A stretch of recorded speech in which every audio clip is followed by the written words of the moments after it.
1,000 ಇತ್ತು ನನ್ನ ಕೈಯಲ್ಲಿ, ಅಷ್ಟೇ ಇದ್ದಿದ್ದು. ಅದರಲ್ಲಿ ಏನು ಮಾಡಬಹುದು? ಮೊದಲನೇದಾಗಿ ನನಗನ್ಸಿದ್ದು ಉಪ್ಪಿನಕಾಯಿ ಹಾಕ್ಬೋದು. ಈ 70ರ ವಯಸ್ಸಿನಲ್ಲೂ ಕೂಡ ಇಷ್ಟೊಂದು ಎನರ್ಜೆಟಿಕ್ ಆಗಿ ಹೆಂಗಿದ್ದೀರಿ ಅಂತ. ಮನಸ್ಸು ಮಾಡಿದ್ರೆ ಏನು ಬೇಕಾದ್ರೂ ಸಾಧಿಸ್ಬೋದು. ಉಪ್ಪಿನಕಾಯಿ ಬಿಸ್ನೆಸ್ ಆಯಿತು, ಬೇರೆ ಪ್ರಾಡಕ್ಟ್ ಸೇರಿಸಬೇಕು ಅಂತೇಳಿ ಯಾಕೆ ಅನ್ನಿಸ್ತು? ಉಪ್ಪಿನಕಾಯಿ ಬೇಕೇ ಬೇಕು ಅನ್ನೋ ಜನರೇಷನ್ ಇವಾಗ ಇಲ್ಲ. ಅವಾಗ ಯೋಚನೆ ಬಂದಿದ್ದು ಬಾಣಂತಿ ಲೇಹ. ಫುಡ್ ಪ್ರಾಡಕ್ಟ್ಸ್ನಲ್ಲಿ ಮಿನಿಮಮ್ 50ರಿಂದ 60% ಸಿಕ್ಕತ್ತೆ ನಮಗೆ.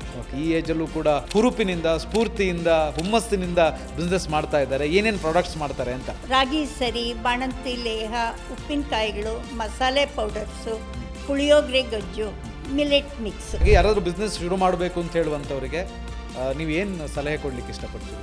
ಯಾವ ಪ್ರಾಡಕ್ಟ್ ಇಲ್ವೋ ಮಾರ್ಕೆಟಲ್ಲಿ ಅದರ ಬಗ್ಗೆ ಯೋಚನೆ ಮಾಡಿ, ಅತಿಯಾಗಿ ಬಂಡವಾಳ ಹಾಕಿ ಕಷ್ಟಪಡಬೇಡಿ. ಯಶಸ್ವಿ ಮಹಿಳಾ ಉದ್ಯಮಿ ಸೂರ್ಯ ಅಯ್ಯಂಗಾರ್ಸ್ ಹೋಮ್ ಪ್ರಾಡಕ್ಟ್ಸ್ ಮಾಲೀಕರಾಗಿರೋ ನಾಗಲಕ್ಷ್ಮಿ ಅವರ ಜೊತೆ ಬಿಸ್ನೆಸ್ ಜರ್ನಿಯ ಮಾತುಕತೆ ವೀಕ್ಷಿಸಿ. ಬಾಸ್ ಕಾಸ್ಟ್ ಶುಕ್ರವಾರ ಸಂಜೆ 6 ಗಂಟೆಗೆ. Boss Vala, B the boss.